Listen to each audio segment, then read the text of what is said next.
Okay.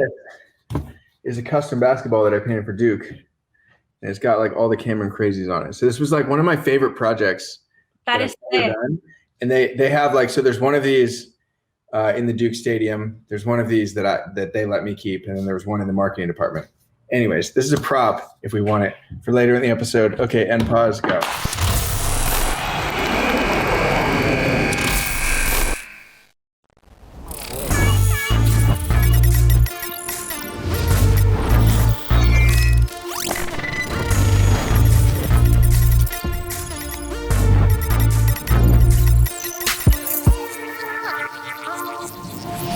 Welcome to Kristina's Corner of the House of Jordans podcast.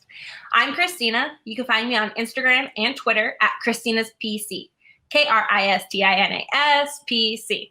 I'm here with special guest today, Blake Jamieson.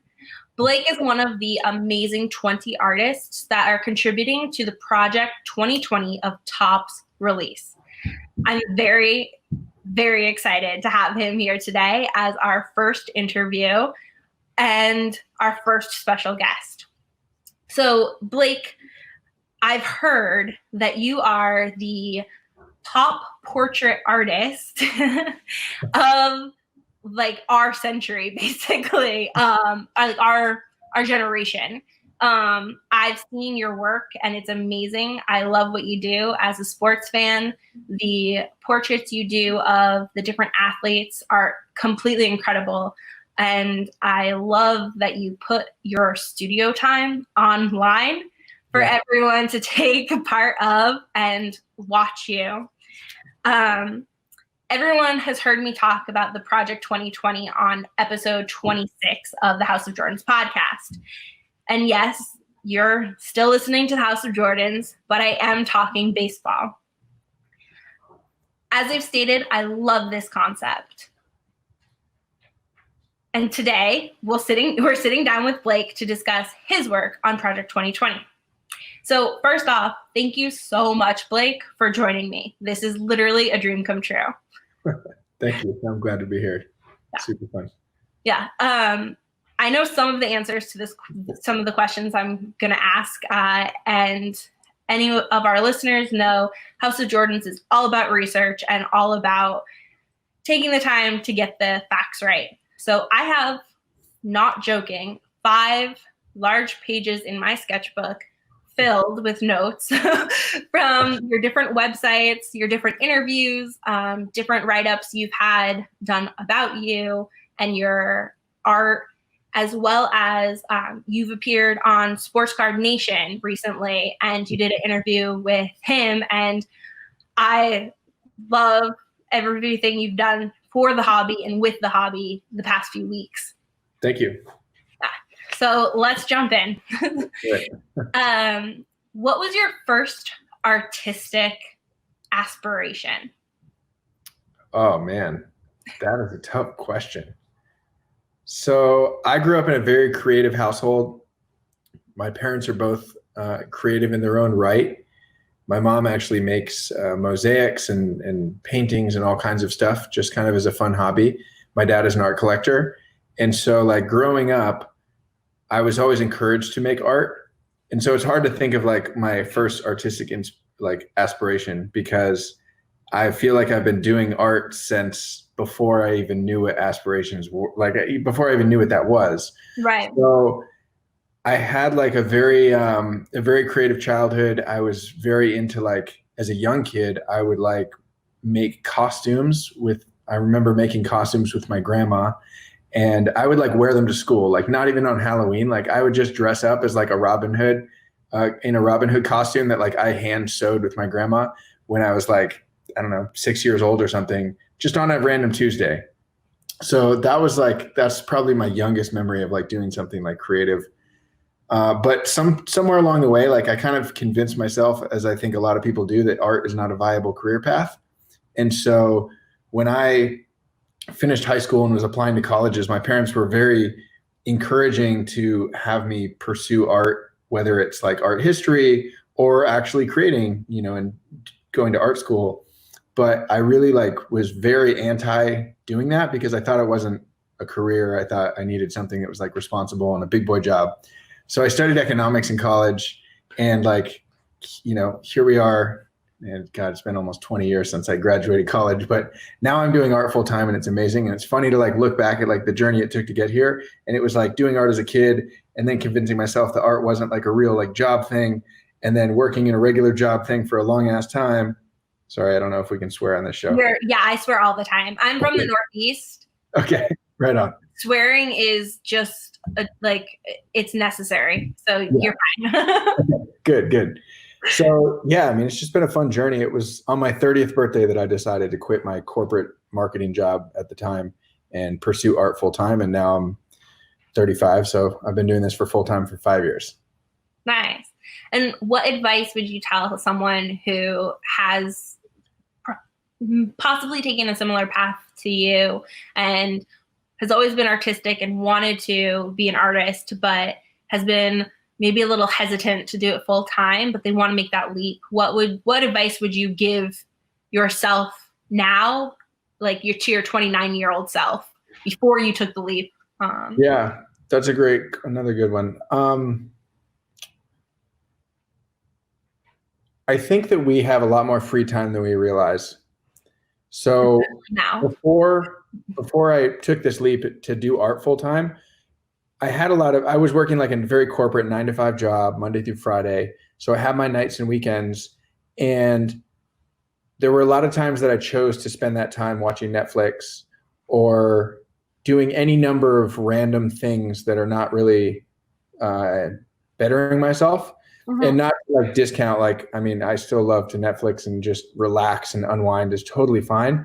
But understanding that like, it's not like an all or in thing where you have to say, man, I just love art so much, like I should quit my corporate job and just do art full time. It's that you should like start to fill those gaps of time, free time that you have with whatever you like and get as good as you possibly can at it before you take that leap. I was like an all or nothing guy where like I said, like I wasted a lot of time, and then I had this corporate job, and then I'm like, screw it, I'm switching careers completely. And I think I'm really grateful for like the connections that I've made and like how far I've come. I'm very proud of that. But doing what I love, which is art, on my free time before I was like taking that leap. Okay, thank you. Yeah. What was your biggest artistic influence before you gained notoriety? So I've got a couple. Stylistically, I think graffiti and street art plays a huge role in like my influence and my style and even the techniques that I use. So I use a lot of stencils in my work, which is very popular in street art because with stencils, you spend so much time cutting them out. And then once they're cut out, you can put them up and you can spray paint over the top of them. And then it's very quick. And then if you were doing it like in the street, for example, you could run away and like not be caught by the police or whatever. So like, I think that like from a style standpoint, street art, graffiti is like the biggest inspiration. And then I also, I come from a marketing background, and I've always understood or felt, understanding seems assumptive. I've always felt like art is a business, and I've always treated my art like a business. And so, if I look at other artists, like Andy Warhol is a great example where he's not only, I think, a great artist, which is subjective, but he's unarguably like an amazing brand builder. And that's super important for art. So I would say like Andy Warhol, and also like in the modern day, Shepard Fairey has done a very good job transitioning from like a kind of a street art hoodlum, right? Doing art in the streets where he's not getting paid and he's just doing it for the thrill, to now selling in galleries for tens of thousands of dollars. He's done a very good job brand building too. Yeah. And for our longtime listeners, the House of Jordans has talked previously about Andy Warhol's influence on the hobby and card design in some of the more iconic 90s inserts. So we'll make sure to link that below so you can revisit those pieces. Awesome. What do you play in your studio when working? I play mostly audiobooks. So I've never been much of a reader. I don't know why. If I sit down and try and read a book, I read a page and my mind starts to wander and I can't like stay in the story. But I know that we're all different types of learners, and I must be auditory on some level, because if I'm listening to something and I'm hearing a story, I can get lost in the story and completely involved. But at the same time, I can be doing my art and cutting my stencils or painting my paintings. And it's interesting because I produce quite a big volume of work. I do about 200 paintings a year. Wow. And coincidentally, I listen to about 200 books per year. And so there's a lot of paintings where I can look back at a painting from 2 or 3 years ago and I could tell you which book I was listening to while I was painting it and like what the book is about, which is such like a surreal thing. And it's like, it would be hard to even tell you if you said, oh, what did you listen to while you painted XYZ painting? It'd be hard to tell you. But if I like looked at the painting and thought about like put myself back in that space, I could tell you what book I was listening to. And it's kind of a fun thing. Do the books that you listen to influence the art while you're cutting stencils or while you're picking the paint or the design? I think that they do. Okay. It's hard to say for sure, but a lot of the choices that I'm making while painting, whether it's like which lines to cut while cutting a stencil or which colors to choose if I'm splatter painting some background, I don't plan that ahead unless someone says, okay, I want a picture of Michael Jordan and I want it to be in, these colors. Mm-hmm. Of course, I'm going to do exactly whatever they're paying me to do because that's my job. But right. When I'm just painting, I never come in with a plan. I'm always just like, whatever that moment like kind of influences or inspires me to do. And obviously I'm listening to the books. And so like, I think that does influence those decisions. Okay, cool. So moving on to the Topps Project 2020. I love this story and I would like you to repeat it, please. I'm sure you're getting tired of telling it, but can you please walk us through how you got involved with the Topps Project 2020?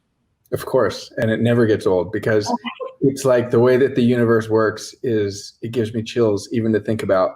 So I've done a ton of paintings for professional athletes. That's kind of how I've established myself in the art world. And that has been amazing. And I've worked with so many cool people individually. And these guys come to me. I get to paint and capture some of their favorite moments and then deliver it to them and deliver them this new joy that they can relive that moment in a new way. But I wanted to like expand and grow my business in different ways because, like I said, I treat it as a business. And so about 6 months ago, I had started to think about ways that I could work on bigger scale projects than just doing one-of-one original paintings for the athletes themselves. And so I follow another artist. His name is Greg Krindler on Twitter. He's amazing. He does these very photorealistic oil paintings on pretty small canvases, and he does a ton of work with Topps, and it's just really cool. And I had seen one of his pieces, and it just got me thinking, like, you know what, Topps would be like the perfect intersection of like brand and art for me, because I would love to break into baseball, and I've got like a pretty sweet portfolio at this point in my career, so I think that they would actually pay attention. And so like I want to work with Topps, and I had a friend of mine, his roommate worked, it was actually Upper Deck. It wasn't Topps, but I thought it was Topps at the time. So I reached out to him and I said, hey, does your roommate still work at Topps? Because I would love to talk to them. I've got some ideas about how we could work together. And he said, oh man, sorry, James left Upper Deck. It wasn't Topps, it was Upper Deck, and he left, and now he works in finance. I don't have any connections with Topps. But like I had put that out into the universe, and then it was, I mean, who knows? The memory works in weird ways. Like I think it was the next day, maybe it was a couple days later, maybe it was the next week, but in my mind, it was the next day. When I woke up and I checked my email, I had an email from this guy named Jeff, who is heading Project 2020. And he said, hey, Blake, I've been following your work for a long time. I work at Topps and I have a project that I'd like to speak to you about. So we set up a call and they told me about Project 2020. And naturally I was like beyond thrilled. And it was like a very long time between when that phone call happened to when I was allowed to talk about the project, like to anyone. That was like under a super strict NDA for like 5 months. And that was like the hardest thing that I've had to do since I've become a full-time artist, is like not just be bragging to everyone and being like, I'm working with Tops. So Yeah. The reason I like this story is because when I was doing the prep work for Kristina's Corner for episode 26 and talking about Tops Project 2020, I literally said in the episode, it would be a dream come true to interview Tyson Beck or Blake Jamieson and ask them like what their thoughts were when designing the cards. And right after I posted the episode and said like, oh, I'm talking about this during Kristina's Corner, you actually messaged me and you were like, hey, do you want to guest star? Like, I'd love to talk to you. And just like the stars aligned. So it's funny that you mentioned Tyson, because like I love and respect every single artist in the project. I followed a lot of them for a long time, and I've actually worked with a few of them in the past where we've done shows together. But Tyson and I are the closest, I would say. And that's just since the project has come together. But like Tyson and I talk just on like Facebook chat almost every single day since the project started. So if you want to interview Tyson, I will set that up for you. I would love that. And any other artists you can get, because my goal is to do all 20. I know that some are a little hesitant about interviews, so that might not be feasible, but as many of the 20 as possible, I would love to do. And then to cap it off, I would also like to interview Jeff, the Tops project manager, and talk to him about like why he decided to go with this project and what was his inspiration. And because I always say, and I've had the pleasure of meeting some of the Panini artists who make cards. And I always say, and I said to them, like, your work is my art. Like, I don't put my art on the wall. I put it in a shoebox and like lock it away. But like I pull it out and like I look at it, and you guys are my favorite artists. Seeing artists from the art world come in and design cards has just been like my two worlds colliding, and it's been such an amazing journey. Like I follow every card that comes out. I have a spreadsheet about like who's designing it, what day it comes out, what the print run is as soon as those are released. And we'll talk about that in a little while. Nice. I'm very data driven as well as art driven. So this has just been a phenomenal experience getting to just witness Project 2020. So I can't imagine what it is to be an artist of Project 2020. Yeah. So just like a relevant thing on that, and like I've told no one about this. I've just talked about it with Tyson, but because we're talking a lot about what our goals are and what we're planning to do with future cards and whatnot. And Tyson has been an artist for Tops for a long time, but he's been designing like inserts. This is the first time that he's actually like, and I don't even know if I don't know how the credit works on that. Like this is his really like first more major thing, but he'd worked for them for a long time is the point. I said, hey man, at the end of this, like one of my goals is I want to like crush it so much that Tops is like, all right, we want you to do another set. Like maybe I get my own set or I get to do some inserts and stuff. And he says, and I know that like he already had that. And so I was just telling him like, hey man, you already have what I want. And he said, okay, well that's awesome. And let's do that. But also my goal is I want to work with Panini because I want to do basketball cards. And I'm like, okay, well, marketer mind kicks in and I'm like, dude, why don't we just put together a little pitch? I'll help you with it. Like I do marketing like this all the time. And we'll just go to them with a package saying, here are some artists. Here's what we just crushed with Tops in the baseball world. Let's try and take this over to the basketball world.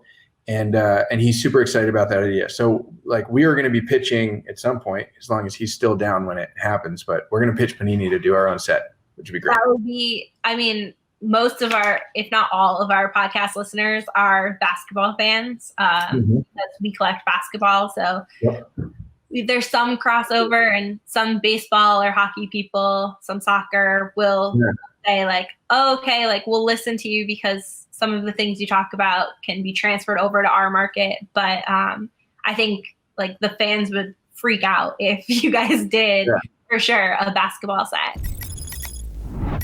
Getting back into how you were involved, how you got involved with Topps, what parameters, if any, does Topps put on the reimagining guidelines that they gave to you and the other artists?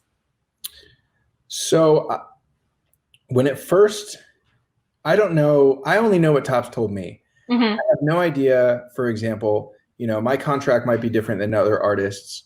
What they, our communications are going to be, right. Inherently a little bit different. But at the very beginning of the project, they said, okay, you're reimagining these cards.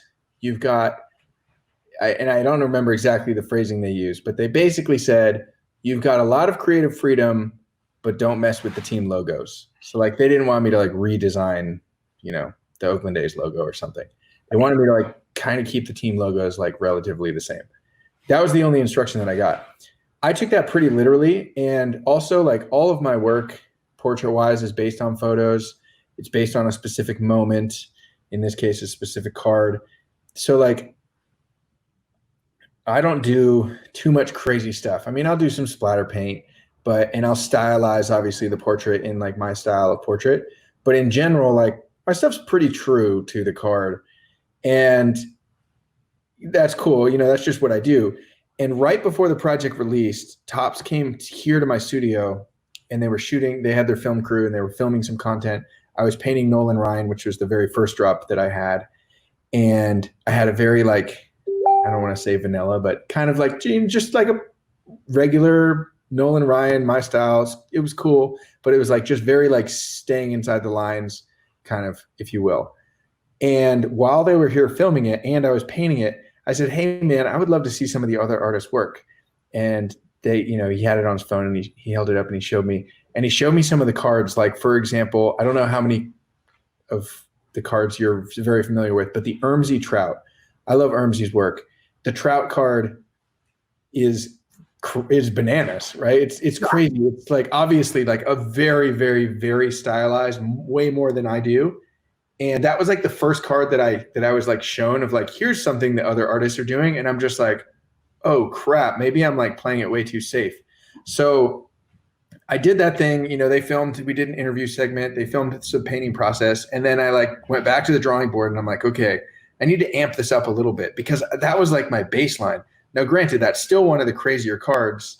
And I think his art is amazing. Ermsey is super talented, but like, that was what like that moved the direction a little bit more like outside the lines per se. So then like the Nolan that I ended up releasing was the second Nolan that I did where, and I have it here. I don't know how many people are going to see this on video, but like all of this, I put like this kind of splatter paint on the back and then having this like kind of uneven edge versus on the previous version, it was a straight edge and it was just all orange on the inside.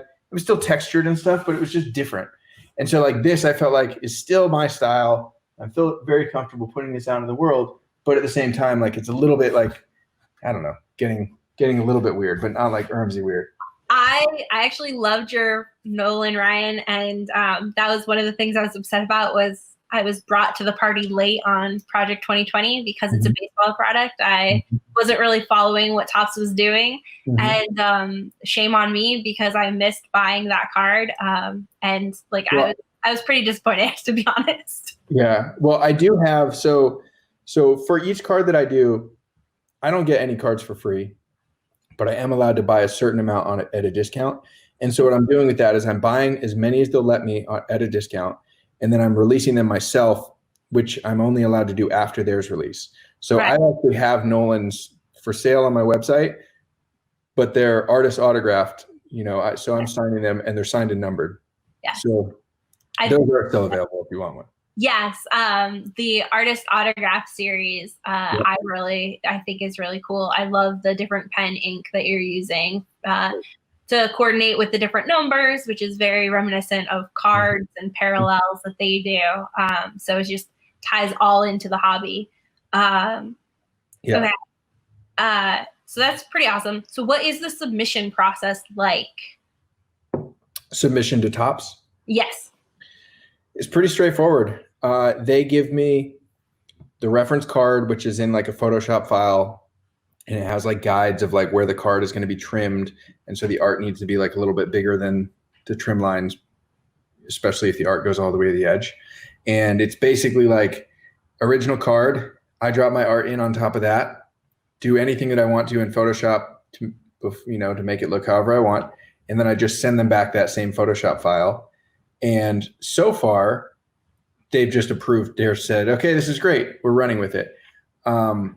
They are ultimately hold the decision-making process. So I know that they as soon as they get the card, they've got to turn around and show it to the MLB and get approval from them. Right. And then I know that also in some cases, certain players, to not be named, like also have demanded we want to see our cards before they go live too, which is fine. They're mega superstar celebrities. So I have not done any of those super mega star celebrities yet. I don't know if that will change. That narrows it down. What's that? That narrows it down. We can start crossing people off the list. So, Diva. I haven't done some of those guys, but I have no idea because I haven't done that. But for me, it's been super easy. I just send Topps the art. Top says, okay, great, we're going to get back to you. And then they get back to me and they say, okay, your art's approved. Here are all the assets. Here's a mock-up of the case and the artist print in the back and like this, that, the other. So the artist submission's been super easy, but I also I guess TBD on some of these players that are coming up. Okay. And one of the things I saw you do this week was you filmed almost the entire process of the Ricky Henderson card, which was scheduled to be your third card of this series. That's right. Yes. So I thought this was amazing. The studio time that you filmed, you talked and interacted with people on YouTube, which I think is really cool. And I highly recommend next time you guys see Blake Jamieson go live on YouTube, definitely click and watch because it's really fun. He'll answer your questions about what he's doing or why he's doing it. And I watched all 3+ hours of that, and it was a great video. Super intense, but also like you drew back the curtain of how things are made and what each step really. And I thought it was just amazing to watch. Yeah. Thank you for sharing that. I mean, that's like, honestly, that's been the most fun part of this whole Project 2020, which was kind of unexpected. I was thinking, okay, great. The world is going crazy right now. We're all going through some weird stuff and people are not buying luxury items like high-end art for the most part. And so like the fact that I had some project to work on that was going to pay me some amount of money to do the thing that I love was enough. And that was like everything that I could have hoped for. And then as soon as I started doing it, like I grew up collecting baseball cards and actually quite a bit of basketball cards. I've got I don't think I have anything worth much, but I do have a lot of Jordan cards in a binder. So I hadn't thought like, okay, I'm going to get back into sports card collecting. And then even beyond that, like, oh, there's a huge community of people that are like so passionate about it. And they're also stuck at home like the rest of us. So like they could actually watch and tune in like on YouTube and watch me paint live. It's just not something that I've ever done before. And as soon as I started doing it, like, my viewership is not crazy, but like the engagement and like the length of time that people stay and like will stay for 3 hours in the middle of the night is wild. Like I did a stream before that one. I did a stream where I started at 3 a.m. and I streamed for like an hour. And there was a bunch of people that just stayed on for the whole time. And like, that's very, very cool. Yeah. Have you found that your sleep schedule is a little wonky now that with this quarantine? So whack. Mine, I'm awake at random times. And if I try to go to bed early, like I'll wake up and be awake at like 2 a.m. For a couple hours just because you're not as exhausted as you usually are. I think dealing with people all the time and going to work. So I think that might add to it, but yeah, I found that. So what would you say is your most creative time of day or productive?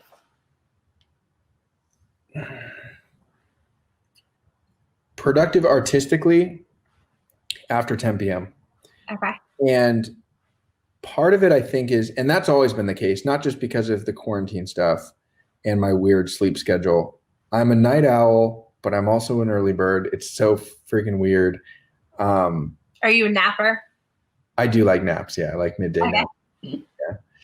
Yeah.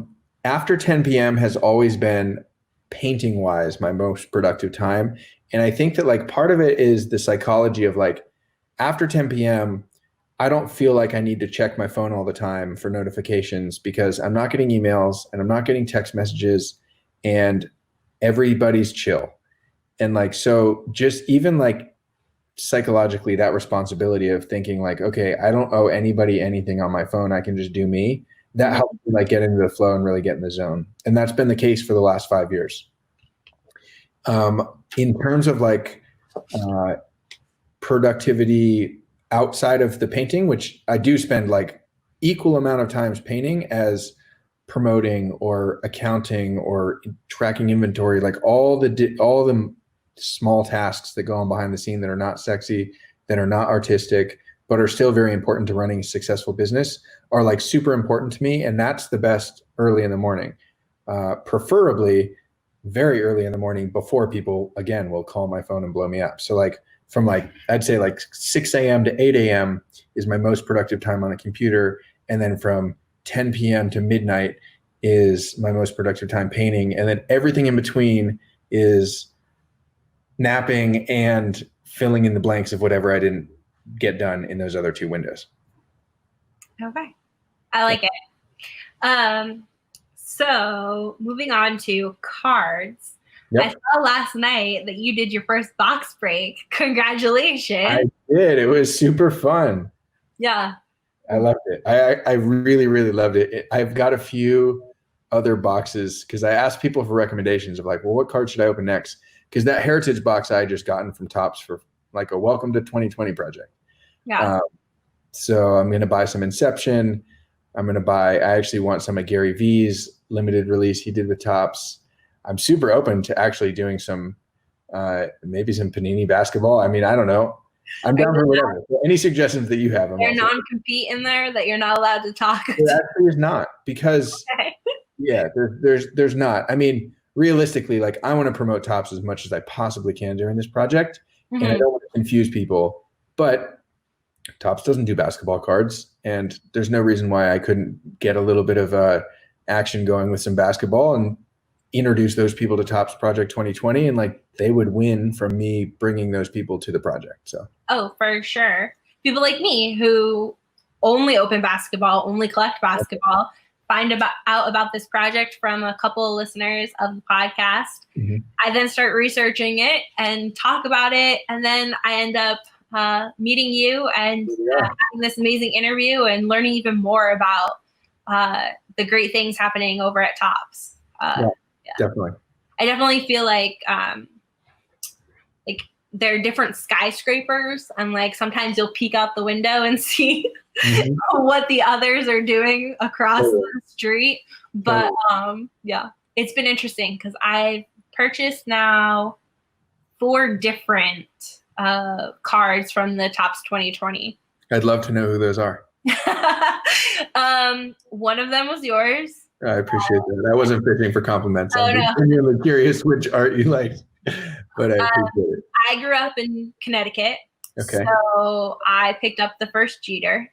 Nice. Because if you're not a Yankees fan, you're a Mets fan, and why would you do that to yourself? King Saladin also crushed it on that card. Yeah. I love, so he's one of the guys that I knew before. We did a show together with the Philadelphia 76ers. Okay. It was awesome, and he was super nice, and I just really love his art. So I'm really glad that he got the first Jeter. Yeah. It's special. Like getting to do the first of a player is very cool. Yeah. I was also, he's still not listed on the Project 2020 official site as one of the players. There's only 19 players listed on the site.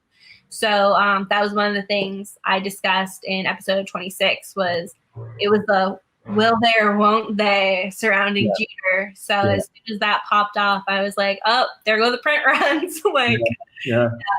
Well, he was on the original list. mhm. And he was sent to me on the list, and Yeah. I had never heard otherwise that he was ever removed. I mean, I know that he was.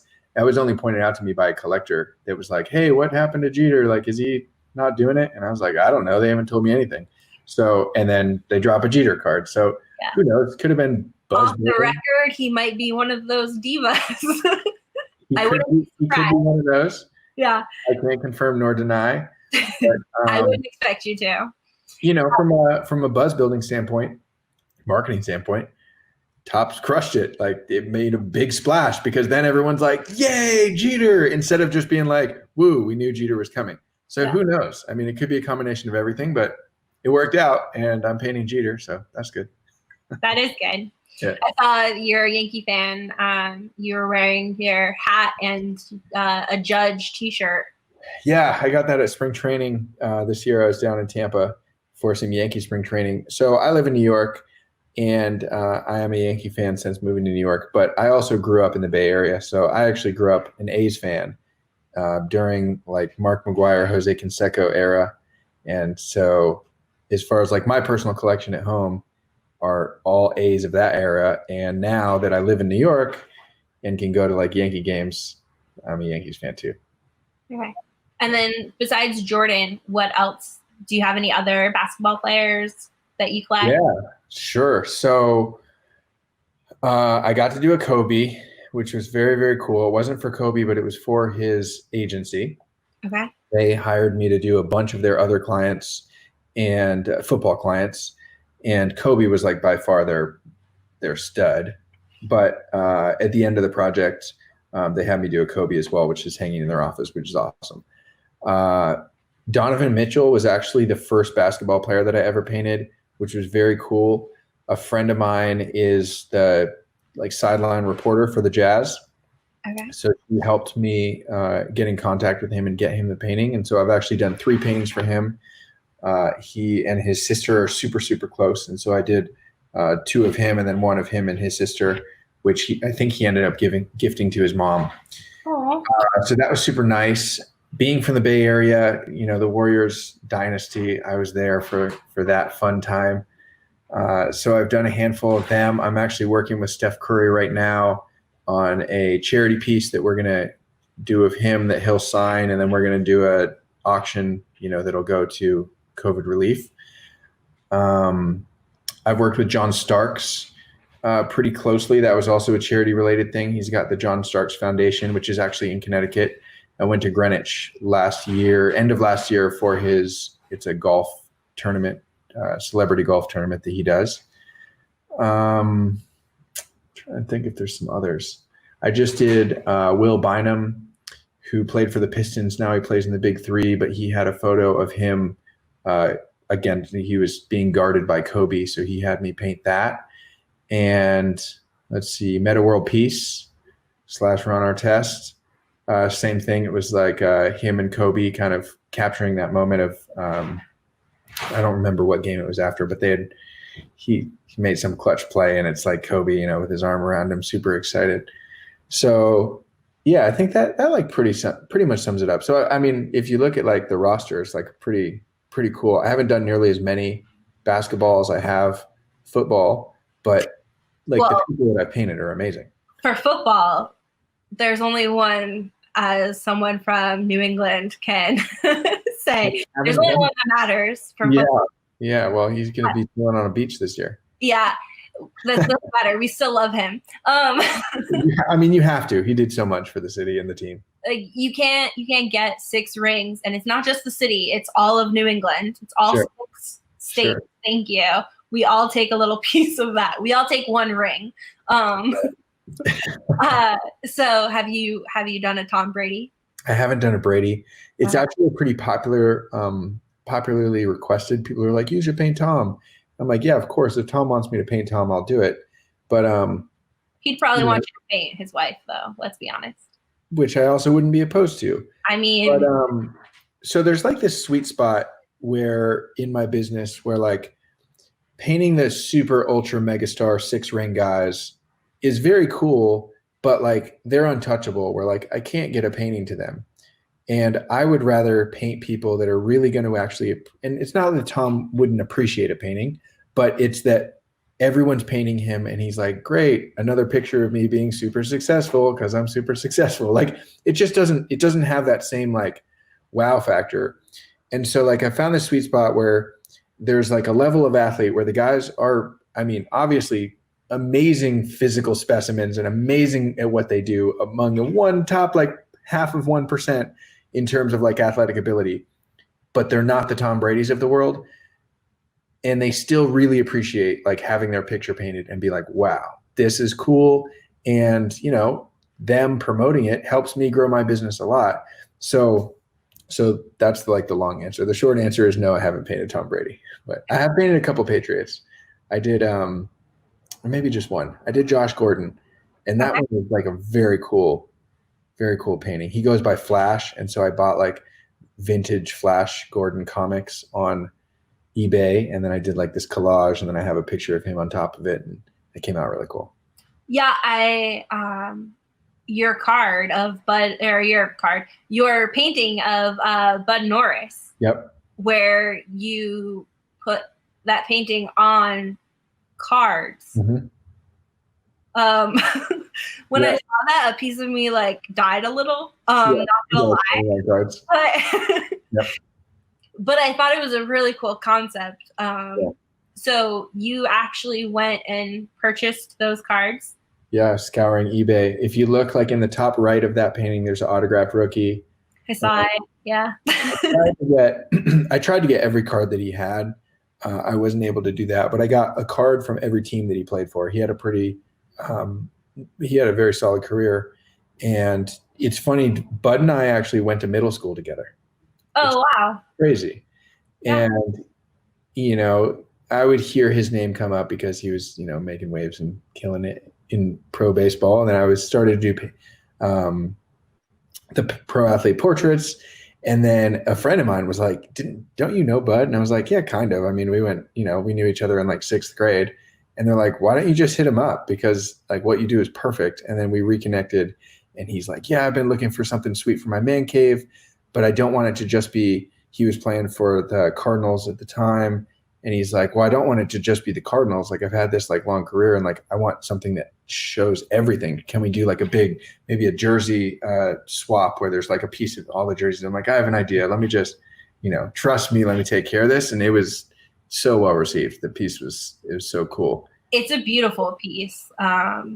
I will say I did like it, but as a card collector, I was like,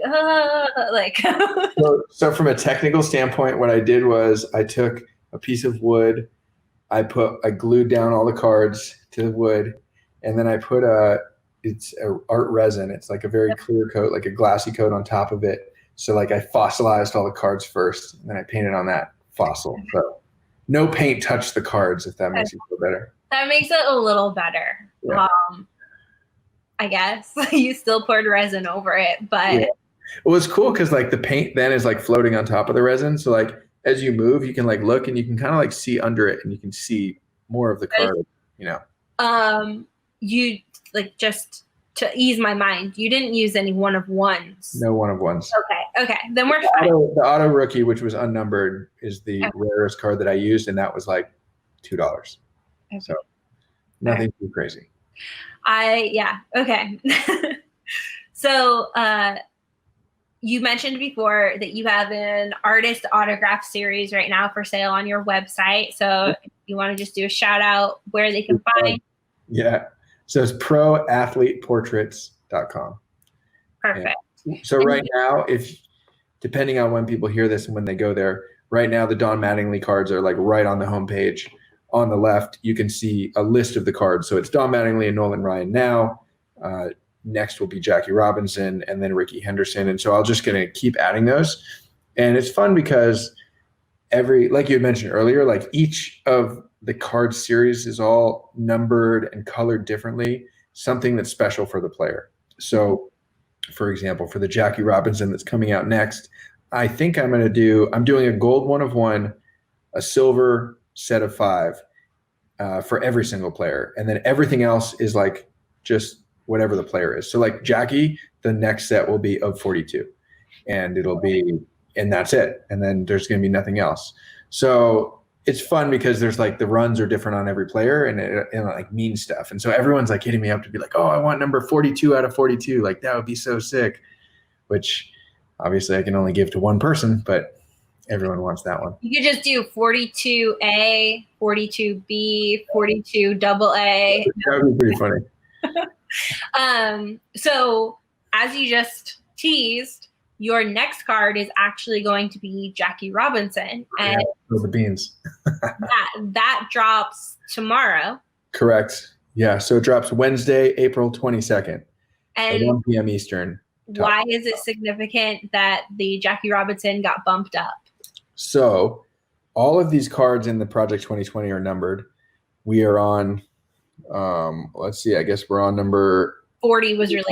39 and 40. Yeah. Because I had already submitted my Jackie Robinson art. It wasn't supposed to come out for a few cards, actually. It was supposed to be Ricky Henderson and then Mike Trout. And then I think Jackie was after that. I had mentioned that Topps really should do card number 42 should be a Jackie card. And at the time, like I wasn't thinking like, oh, this should be my card. Like this is a selfish thing. It was just like marketing kicking in again. I'm like, we have to do that. Like, why wouldn't Topps do that?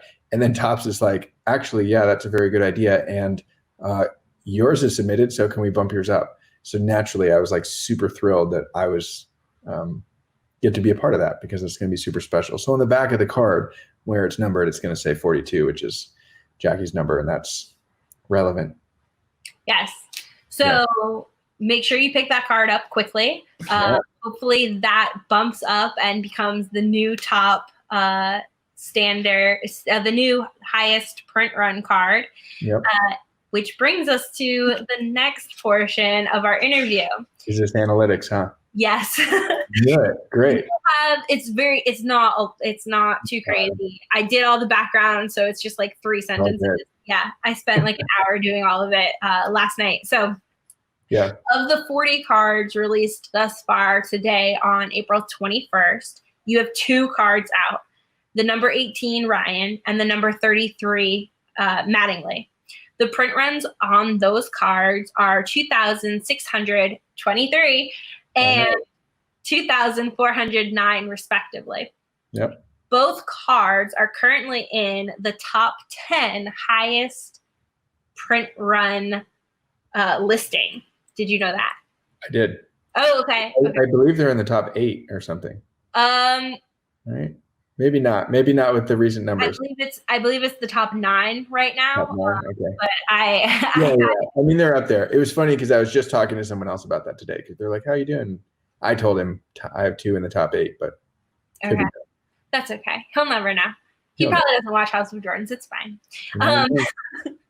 So what is your goal for the top high? Okay. Highest whatever that takes. So there's a lot that goes into the print runs, a lot of different factors. Mm-hmm. Here are a couple of them. The player, right? You look at the Jeter crushed it because it's good art, but also because it was Jeter and it was the first Jeter. Right. Very well.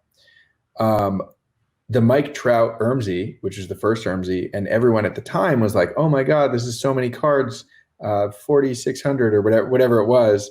And now that's going to be the shortest print run of the whole series for Trout because now we saw 13,199 of the second Trout. Adam Thiel's amazingly talented again. Like I don't want to discount the art at all, but there are trends where like certain players are just going to sell more cards. Oh, of course, because you have more collectors, especially when you sell a card as an individual. Yep. People are being much more selective in which card they pick up. Of course.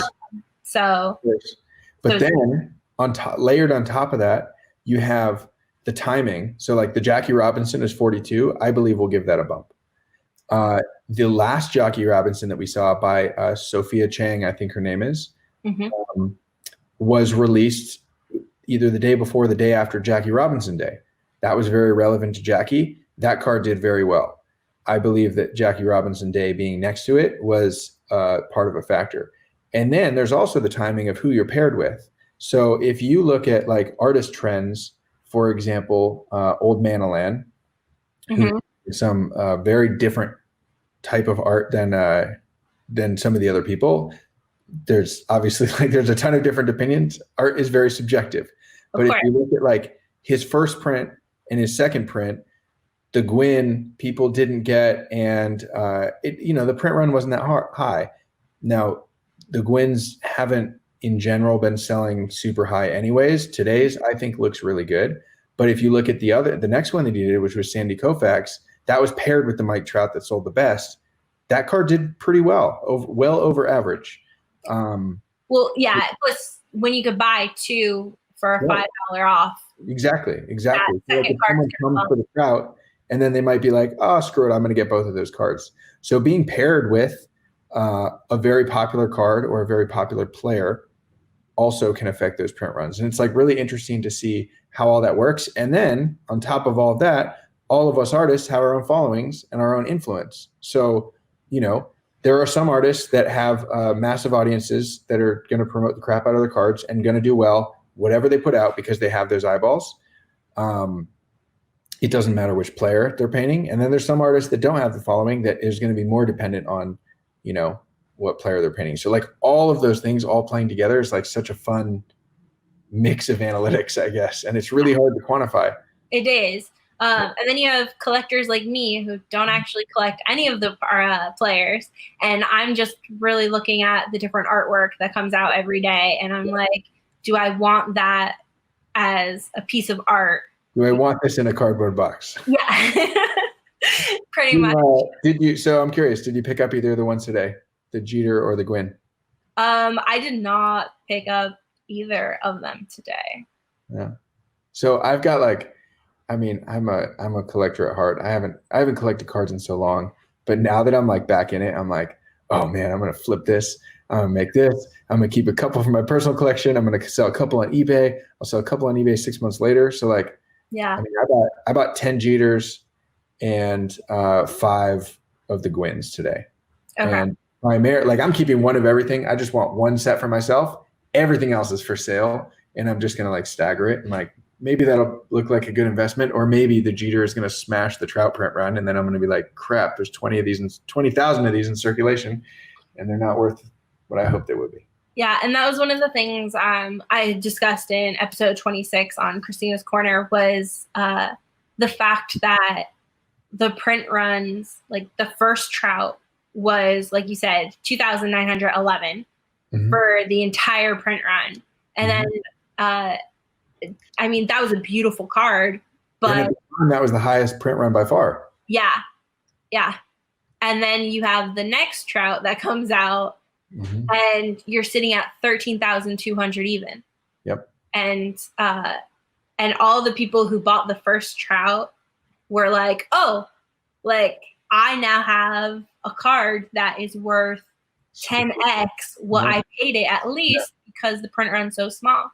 Yeah, and those cards were $20 if you bought one, and they're sitting at like $250 to $275 on eBay right now. Like, cool, like they're selling for that over and over again. Yeah, that's wild. Yeah, the one. Yeah. Twins Jake. Twins Jake the 101. Yeah. He sold it for $4,500. But that was a mistake, I think, because he sold it before the second Trout came out. Yeah, he wouldn't have known. He couldn't have known. Yeah. But he's super awesome. He's a guy that I've met through this project. He's involved in a couple of the private groups that I'm in. But I'm super happy for him. Obviously, like spending $20 and then getting $4,500 back is like amazing. But I bet now that person could go and flip it and probably sell it for like $8,000. Yeah. Which is welcome to the secondhand card market. Here we are. Yeah. So thank you again so much. Sure. I'm trying to be cognizant of your time. Thank you so much for coming on and talking to me today. I love what you're doing. Keep up the great work. If there's anything the House of Jordans can do for you, please don't hesitate to reach out and ask. Appreciate it. Yeah, we're all hobbyists together. So yeah, we're all here for you. Cool. there's anything else you want to promote while. Sure. So I'm very active on Twitter. So Yes. I would love, like, if people have questions, that's probably the easiest place to engage. And I promise I read every single tweet and reply to every single tweet that I get. Even the haters that are like, I don't like your art. I'm like, that's okay. Thanks for the feedback. What would you like to see? Like, and then they're like, oh, I didn't know you're a real person. Like, it's just crazy. So anyways, Twitter's great, at Blake Jamieson. And then if you want to see more of my work or buy any of the autos, proathleteportraits.com. And those are the only two that matter for right now. Okay. And then you also have the website, Blake the Artist. I do have blaketheartist.com. So if people want to see non-sports stuff, that's a fine place to go. But during this project, I don't know. I'm in such like a weird spot with my websites. I got to consolidate. Okay. I think it's really cool. You could also buy puzzles. Since everyone's home and kind of bored, you could buy your favorite sports portraits in puzzle form, which I thought was really cool. Yep. We've got 2 Jordan puzzles on there right now, and that's blakespuzzles.com. Yes. I will be purchasing one for Chris because he was drooling over it last night while I was doing research. So I love it. We'll soon be doing a Jordan puzzle and then gluing it together so that we can hang it up after. Great. Yeah. Perfect. Yeah. So thank you so much, Blake. I'm going to end the live part, but I'm just going to sign off first. So yeah, of course. Thank you once again for tuning in to the House of Jordans, Kristina's Corner. I hope you'll catch us next time, and hopefully we'll have another amazing guest, though this one's hard to top. Thanks. Like how I threw top in there? Crushed it.